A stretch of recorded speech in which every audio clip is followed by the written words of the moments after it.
बदलापूर बलात्कार प्रकरणातील अक्षय शिंदे हा कुणी सोज्वळ महापुरुष नाही, तो कुणी महात्मा नाही आहे. त्यामुळे त्याला फाशीची शिक्षा व्हायलाच हवी.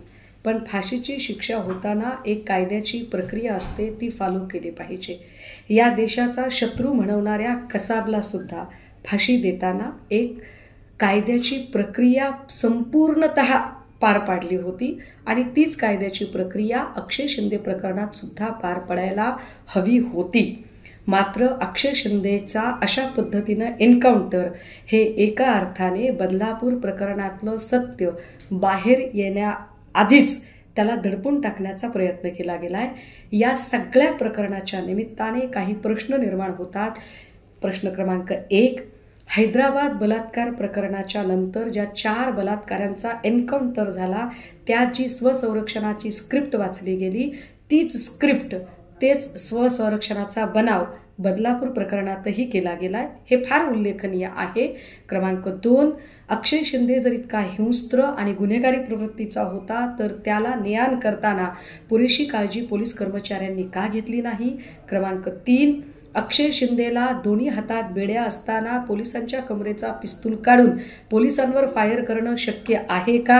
क्रमांक 4, अक्षय शिंदेकडून गोळी पोलिसांच्या पायावर लागते, पण पोलिसांकडून मात्र ती गोळी नेम धरून अक्षय शिंदेला लागते की त्याचा जीवच गेला पाहिजे. क्रमांक 5, पहिल्या दिवसापासूनच या संपूर्ण प्रकरणाची जी एकूण तपास यंत्रणा जी होती ती कमालीची संशयास्पद होती. पोलिसांचा तपासच संशयास्पद रीतीने होत होता. त्यात बदलापूर प्रकरणात शाळेची संबंधित संस्थाचालक आपटे अजूनही फरार आहे, त्याला अटक का केलं गेलं नाही. या सगळ्या प्रकरणाची, या सगळ्या प्रश्नांची उत्तरं पोलिसांनी दिलेली नाहीत. सबब या प्रकरणात हलगर्जीपणा करणारे हे सगळे जे पोलीस कर्मचारी आहेत ते तात्काळ निलंबित व्हायला हवेत. या प्रकरणामध्ये संबंधित सगळ्या आरोपींची आणि तपास करणाऱ्या अधिकाऱ्यांची सुद्धा नार्को टेस्ट व्हायला हवी. या प्रकरणाची CBI चौकशी होणं गरजेचं आहे. आणि आता तरी सत्तेचा मोह सोडून थोडी तरी कायद्याची चाड म्हणून, कारण म्हातारी वेल्याचे दुःख नसते पण काळ सोकावतो, म्हणून तरी देवेंद्रजी राजीनामा देणार आहात का तुम्ही? महाराष्ट्रातील सर्व बातम्यांचे विश्वासार्ह व्यासपीठ,